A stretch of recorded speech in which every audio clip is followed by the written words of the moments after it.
So today we're looking at what is probably my favorite group of special effects colors in my palette, which are super shifters. So these are colors that, depending on how you angle your page, look totally different. And I've included examples at the end of different work that I've done that uses super shifters. So some is traditional watercolors and super shifter, and some is just super shifters by themselves. I, as a type of paint, love this sort of paint. They are more expensive than traditional paints, and so I've built this collection up slowly over a number of years, and a lot of it has been purchased from friends' D-stash collections on Instagram.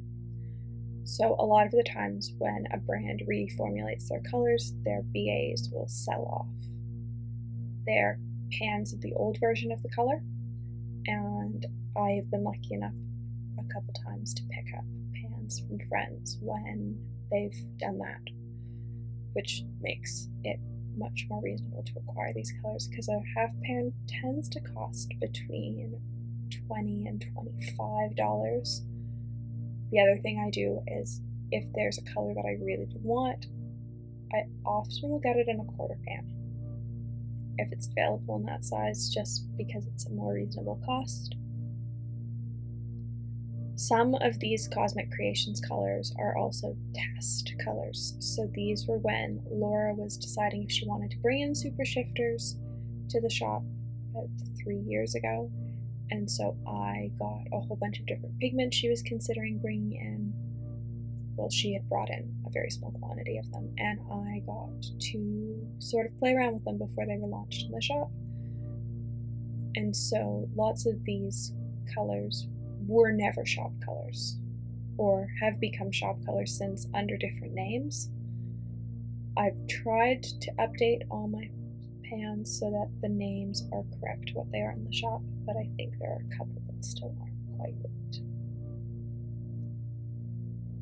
As always, I will leave all the details for names and everything below. It was just getting a bit too busy to have the full brand name and the name of the paint on the sheet. And I do swatch these on both black and white because super shifters look different on different paper. Even using them on craft paper will produce a totally different result, which can be a lot of fun. It just depends on the look you're going for. I really like using these paints as like traditional watercolors, especially if I'm like feeling in a blah mood. These are sort of the paints that I reach for because it's really easy to feel creative with them. And I will just like paint something simple. It's also really fun to mix them with traditional colors and sort of just get to experiment with that. I did a really cool planet piece that I've included at the end about a year ago that I absolutely love that used super shifters in it.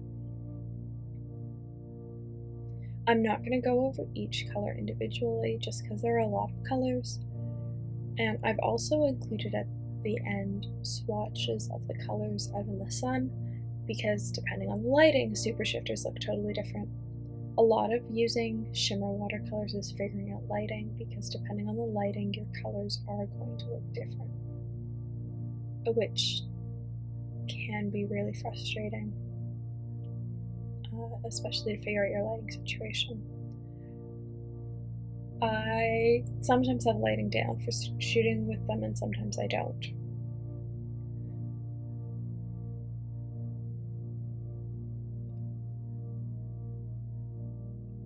On black, they look so much more vivid as soon as I touch the paper, and it's amazing.